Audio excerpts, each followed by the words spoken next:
Aborder ce sujet, on a le plaisir de recevoir David Saxig. Bonjour. Bonjour. Bienvenue. Merci de me recevoir. Je vous en prie, ça nous fait plaisir de vous accueillir. Donc on retrouve Jonathan également. Merci Jonathan. Vous êtes un peu le spécialiste aussi de ces questions chez Bien Prévoir.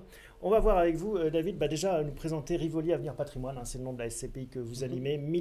1 milliard 300 millions d'euros d'encours, 72 immeubles, ça représente 54% intramuros à Paris, 29% en région parisienne, c'est-à-dire en dehors de l'intramuros, et 17% en région. Voilà pour la carte d'identité de Rivoli Avenir Patrimoine.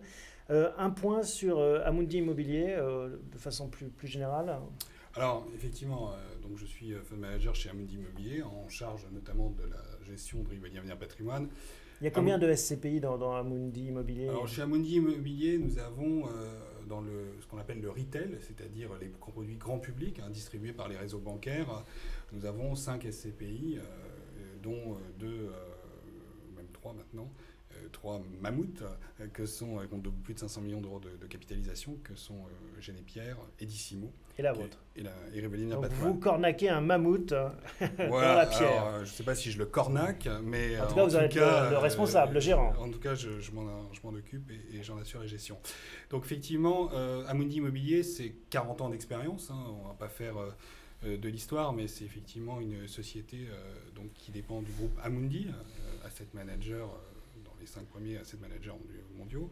C'est une société qui est issue de la fusion des activités d'asset management de Crédit Agricole et Société Générale, initialement. Et Amundi Immobilier, c'est une centaine de collaborateurs, 40 années d'expérience, je l'ai dit.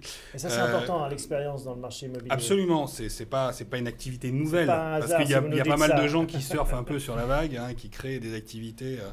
C'est un peu comme dans le commerce. Il y a des gens qui ont vendu des portables, maintenant ils vendent des cigarettes à l'eau. Oui, et ça ne s'empêche pas de réussir aussi, parfois. Ah, mais bien sûr, il faut être réactif et agile, je suis d'accord. Donc, effectivement, 9 milliards d'euros d'encours sous gestion. On est le premier collecteur en pierre-papier, c'est-à-dire SCPI au PCI, avec 900 millions sur l'année, un petit 900 millions sur l'année 2014. Donc, effectivement, une société de la place implantée. Avec un track record. Bon, David, on va parler de l'immobilier de bureau parce que c'est le marché qui vous intéresse, et en particulier sur Paris. Est-ce que c'est le bon moment pour s'intéresser à l'immobilier de bureau à Paris? Alors, c'est le bon moment d'une manière générale pour s'intéresser à l'immobilier. Alors, je vais d'abord, avant de rentrer dans le vif du sujet et parler du marché de l'immobilier parisien, et en particulier parisien, pourquoi? À cause de la spécificité que vous avez rappelée de Rivoli Avenir Patrimoine. Je vais juste rappeler quelques chiffres pour que les gens situent un peu de quoi on parle lorsqu'on parle du marché de l'investissement en immobilier d'entreprise. Je rappelle que l'immobilier d'entreprise, à l'opposé de l'immobilier résidentiel, ça englobe l'immobilier de bureau, l'immobilier de commerce et l'immobilier logistique, entrepôt, etc. Donc, et vous êtes plus sur le bureau quand même? Alors, Rivoli Avenir Patrimoine, c'est 80% sur le bureau. Aujourd'hui, en 2014, on a un marché de l'investissement immobilier qui a été une très bonne année pour l'investissement immobilier, puisqu'on a 24 milliards d'euros. Donc un marché qui s'est apprécié par rapport aux années précédentes. Il faut regarder que la moyenne sur les 10 dernières années, c'est plutôt 17 milliards d'euros. Donc là, 24 milliards, c'était plutôt une bonne année. Un marché qui s'est principalement concentré et qui continue de se concentrer sur le bureau parisien. Sur le bureau tout court, puisqu'on a, l'année commence assez fort, on a 4 milliards d'euros sur le premier trimestre avec 75% sur le bureau et 40% dans Paris. C'est-à-dire que les prix remontent en fait, c'est pour ça qu'il y a des chiffres plus importants? Alors, il y a deux choses. Alors, c'est pas parce que les prix remontent qu'il y a un attrait pour l'immobilier. C'est pas tout à fait ça. Contre-intuitif. Exactement. C'est plutôt que l'immobilier, et là on sort du marché parisien, on va être un peu plus de hauteur, on va être un peu plus macro. Ça va faire le lien avec les conversations que vous avez pu avoir au début de votre émission. Aujourd'hui, on est dans un environnement de taux bas. Ça, je vais le rappeler à personne, tout le monde le sait, tout est de plus en plus bas, il y a même des pays qui sont rémunérés de manière négative. Donc, et on assiste à... et l'immobilier est une classe d'actifs qui, sur le long terme, est quand même dominée par le marché des taux. Ça, clairement, c'est une classe d'actifs parce qu'on compare l'immobilier au marché de taux parce qu'il y a une certaine visibilité sur les revenus, une certaine récurrence. Combien ça rapporte l'immobilier de bureau? Et alors aujourd'hui, on est sur ce qu'on appelle des rendements prime. Quand je dis prime, ça sert de base d'étalon. Ça ne veut pas dire que tous les immeubles sont en ce rendement-là, mais c'est le meilleur immeuble parisien de bureau. Il a un rendement proche de 4%. Alors, 4% dans un marché où il y a encore quelques jours, bon, j'ai vu qu'aujourd'hui ça va un petit peu remonter, mais les taux à 10 ans étaient, il y a encore peut-être 2 semaines, à 0,50. Ça veut dire qu'il y a encore 2 semaines, on avait un marché de l'immobilier sur les immeubles, les mieux placés, dont les investisseurs rémunéraient presque 8 fois plus. Donc, et la question qu'on peut se poser, est-ce qu'on pense vraiment qu'un immeuble extrêmement bien placé dans Paris Intramuros, style un immeuble Place Vendôme, est 8 fois plus risqué qu'une OAT d'un pays européen? Je ne suis pas sûr. Et pourtant, j'ai lu le chiffre récemment, 800 000 mètres carrés à Paris de bureaux inoccupés. Est-ce que ça, c'est pas une hypothèque aussi? Et 800 000 mètres carrés par rapport à quoi? En fait, 800 000 mètres carrés, quand on parle en chiffres, on dit 800 000 mètres carrés, c'est beaucoup. Oui, ça sent beaucoup. C'est-à-dire qu'une tour à la Défense, c'est 50 000 mètres carrés. Pour avoir un petit peu des ordres de grandeur. Hein. Et le marché parisien, c'est quelques tours quand même. Alors. Ouais, bon, sur Paris, c'est 15 millions de mètres carrés, Paris. Et Paris et Île-de-France, c'est 30 millions de mètres carrés. Donc ça veut dire qu'on est sur ce qu'on appelle une vacance, exactement, de l'ordre de 5% sur Paris Intramuros, là où on est sur 8,5% en Île-de-France. Donc c'est un marché qui ne connaît pas la crise, c'est ça que vous nous dites en fait? C'est pas que c'est un marché qui ne connaît pas la crise, c'est un marché sur lequel il y a toujours une demande placée assez importante. On a 2 millions de mètres carrés, un petit peu plus de 2 millions de mètres carrés, 2,15 millions de mètres carrés qui ont été placés en 2014. Donc ça veut dire que c'est en hausse de 15% d'une année sur l'autre. Ça veut dire qu'il y a une activité sur ces mètres carrés, il y a des prises à bail, mais on est dans un environnement quand même un peu incertain. Les gens ne savent pas où l'économie va reprendre, va pas reprendre, et donc effectivement, elles hésitent à déménager parce que ça a des coûts, etc. Et donc pour que la vacance se résorbe, il faudrait plutôt qu'on soit sur une demande placée de l'ordre de 2 400 000 mètres carrés. Jonathan, vous intervenez quand vous le souhaitez, mais moi j'ai encore des questions sur Rivoli Avenir Patrimoine. Comment est-ce que vous fonctionnez concrètement? Comment est-ce que vous arbitrez? Comment vous travaillez? On peut prendre des exemples d'opérations récentes? Alors, fort de ce constat, Rivoli Avenir Patrimoine a une stratégie qu'on considère comme extrêmement différenciante chez Amundi Immobilier par rapport aux autres sociétés de gestion de la place, ou tout au moins par rapport aux autres produits, puisque nous avons une stratégie d'investissement qui est basée sur la valeur foncière. Je m'explique. C'est-à-dire que nous investissons dans des immeubles et dans des zones où la demande locative est extrêmement forte, et donc ça favorise la récurrence des revenus, et où il y a peu de foncier disponible autour, donc c'est-à-dire qu'il y a peu de capacité à aller construire de nouveaux immeubles autour, et donc ça veut dire que dans la valeur de l'immeuble, le terrain en lui-même a une valeur très forte. Et donc cette valeur très forte, vous le payez très cher. Et alors? D'accord, on le paye très cher. Et alors? Rivoli Avenir Patrimoine, le TRI 10 ans, c'est 11%. D'accord. Parce que ça, c'est une question, Jonathan, il y a des TRI, en effet, différents dans cet univers des SCPI. Comment est-ce que vous voyez ça, vous, ce paysage? Justement, la moyenne des rendements des SCPI hors revalorisation, c'est à peu près 5% actuellement. Il y a des SCPI qui versent des rendements bien supérieurs. On a des SCPI qui sont au-delà de 6%. Et puis d'autres, comme Rivoli Avenir Patrimoine, a fait 4,80, si je ne me trompe pas, en 2014. Donc en dessous de la moyenne du marché. Il faut bien avoir conscience que c'est un critère de risque, ce rendement. Si on a un risque, si on a un rendement élevé, on a un risque en face qui est plus élevé. Il y a le risque que la valeur départ soit diminuée d'une année sur l'autre.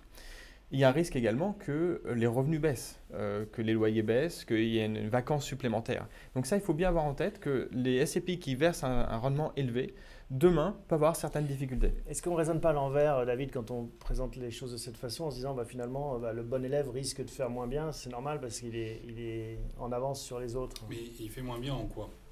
Parce qu'on parle de rendement, mais en fait, au final, qu'est-ce qui est important? C'est la performance globale. Qu'est-ce que vous préférez? Toucher du rendement, on parle de quoi? D'écart entre la SCPI, on va dire une SCPI sécurisée qui verse un petit 5 et une SCPI plus agressive qui verse un 6%. Donc on parle de quoi? De 15% d'écart en performance sur le rendement, mais pour un risque en capital.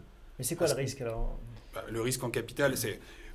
Lorsqu'on achète, par exemple, on va essayer de transposer ça pour que les gens comprennent à l'immobilier résidentiel, parce que chacun a envie de faire un peu d'immobilier. L'immobilier, tout le monde a un avis, parce que tout le monde, ça touche tout le monde. On a tous envie d'acheter un immeuble. Tous les soirs. Exactement. Et donc, posez-vous la question de savoir, lorsque vous achetez va dire un studio, et donc le raisonnement est le même pour un immeuble de bureau.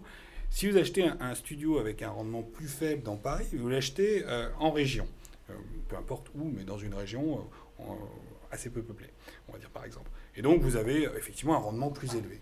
Mais lorsque le locataire part, parce que le locataire n'a pas vocation à rester ad vitam aeternam, quand vous allez remettre cet immeuble en location, comment vous allez faire?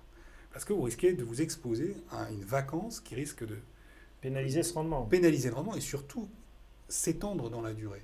Si vous mettez 2 ans ou 3 ans à recommercialiser un vacant, le 6% initial, ça vous fait une belle jambe. Donc c'est alors qu'il vaut mieux avoir... Exactement. Moins de risques en fait. Exactement. Nous, ce qu'on vise, c'est la faible volatilité.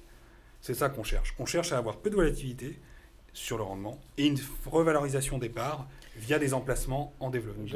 Et je vais juste vous donner un exemple d'un immeuble qu'on a acheté récemment. Parce qu'on dit toujours, pour reboucler sur ce que vous avez dit tout à l'heure, en disant que alors vous achetez tout trop cher.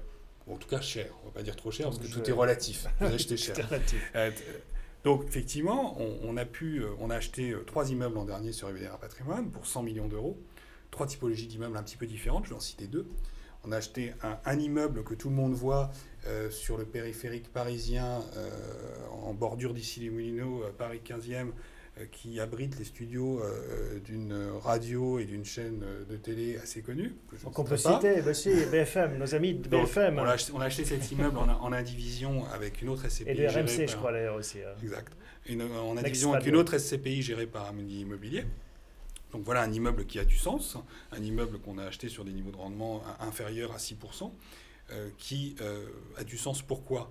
Parce qu'il répond à une demande dans un quartier audiovisuel, il offre les besoins que peuvent avoir des locataires en termes de studios, etc., etc. Et un autre immeuble qu'on a pu acheter cette fois-ci dans le 13e arrondissement de Paris, qui est un arrondissement sur lequel la vacance, puisque vous en parliez, est très faible.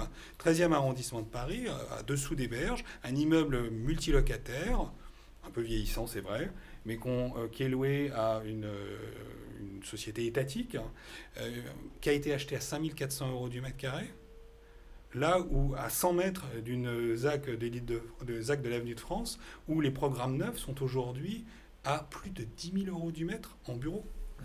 Donc qu'est-ce qui se passe? Vous achetez cet immeuble à 7% de rendement, vous touchez votre rendement pendant X années, donc ça va générer de la surperformance pour les SCPI, et vous avez une réserve foncière. À condition de faire les travaux, d'investir un peu, non? Oui, mais quand on est une SCPI d'1,3 milliard, on peut se permettre d'acheter un immeuble 50 millions pour peindre faire des les travaux. murs. Jonathan, un conseil pour finir sur ceux qui regardent cette émission, sur vos clients. Comment est-ce que vous abordez cette question des SCPI de façon globale en termes d'allocation? Alors d'abord, en termes d'allocation, globalement, on considère que acheter des SCPI aujourd'hui, ça fait du sens. On l'a dit au début, par rapport au contexte de taux bas, les SCPI apportent vraiment quelque chose dans le portefeuille global d'un client. Si on considère la classe d'actifs SCPI, on considère qu'il faut qu'elle soit elle aussi diversifiée. On a l'habitude de diversifier son portefeuille d'OPCVM, mais il faut faire pareil sur les SCPI. Il faut acheter plusieurs SCPI. Éventuellement, je le dis devant David, diversifier également les maisons de gestion, ça a du sens, les types de SCPI, Paris, région parisienne, bureaux, commerce, pour avoir le risque le plus dilué, même si les véhicules qu'on préconise sont eux-mêmes très diversifiés. Et puis, il faut être vigilant sur ce qu'on achète, regarder les SCPI qui ont des réserves, qui sont capables de distribuer les revenus sur longue période. Un critère, on achète souvent les SCPI soit en direct, soit en assurance vie. Ça apporte beaucoup d'avantages de le mettre en assurance vie. Ça apporte la liquidité qui est assurée par l'assureur, alors que si on est en direct, elle n'est pas garantie, la liquidité. Il y a des SCPI qui ont des rendements élevés qui ne sont pas acceptés par les assureurs, qui ne sont pas référencés par les assureurs. Pourquoi? Parce qu'ils estiment eux-mêmes que ces SCPI présentent des risques trop forts et qui ne pourront pas assurer la liquidité derrière. Bon. Donc ça, c'est un critère à retenir. David, vous êtes référencé partout? Partout, je ne sais pas, mais on est pas mal référencé. Ouais. Bon. C'est un critère à retenir. Je crois. Un autre point où on a fait le tour? On a fait à peu près le tour. Il en faudrait des heures, hein. Mais vous reviendrez nous voir, David, pour nous parler de l'évolution de ce portefeuille. Rivoli Avenir Patrimoine, merci beaucoup pour votre témoignage. Merci Jonathan. On se retrouve le mois prochain. À bientôt. Pas même endroit. Si, même endroit, mais dans un mois. À bientôt.